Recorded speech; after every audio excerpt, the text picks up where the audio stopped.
জন্য। গাইন দু জবর গান, গাইন দু জেরগিন, গাইন দু পেশ গুণ।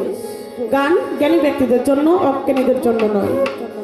যে ব্যক্তি এই গান শুনে জ্ঞান অর্জন করতে পারলো, যে ব্যক্তি গানের মধ্যে দিয়ে কোনো ইবাদত করতে পারলো, ওই ব্যক্তির জন্য এই গান গাওয়া গান শোনা দুটাই জায়েজ।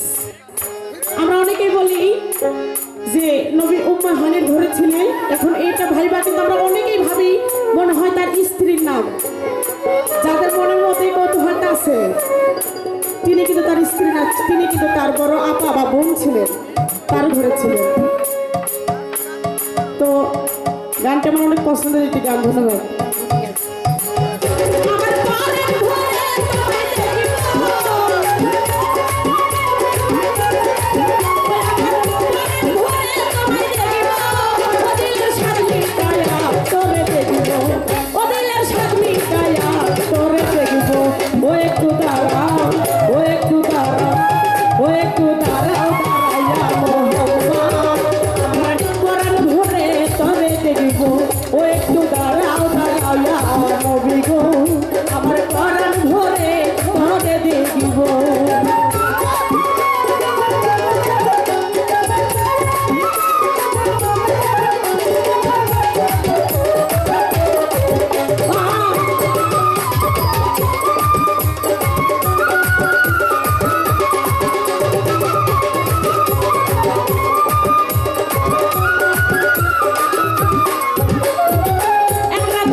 যাই হোক, ধন্যবাদ।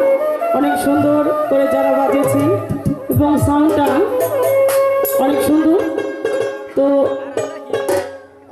আমি আরেকটি দরবারি গান রাখতে চাই, কারণ মাইক্রোফোন ধরে যখন সর্বপ্রথম একটি কথা বলছিলেন, মনে হয় এখানকার খাদেম সাহেব, তিনি বলছিলেন যে উনি যদি মারা যাইতো তাহলে এখানে কেন এত মানুষ আসে। তো আসলে যে মানুষটা জিন্দা মরে গেছে ওই মানুষের আর মরার ভয় থাকে না। আসলে আমরা যারা শরীয়ত পালন করি আমরা অনেকেই বলে থাকি আমরা মুসলমান। আসলে মুসলমান কাকে বলে যদি জিজ্ঞেস করি অধিকাংশ লোকই আমরা জানি না যে মুসলমান কাকে বলে। হয়তো অনেকেই মনে করি আমরা সুন্নত দিলে মুসলমান হয়ে যায়, কিন্তু আমরা যারা মেয়েরা আছে তারা মুসলমান ঘরে জন্ম, তাই মুসলমান না।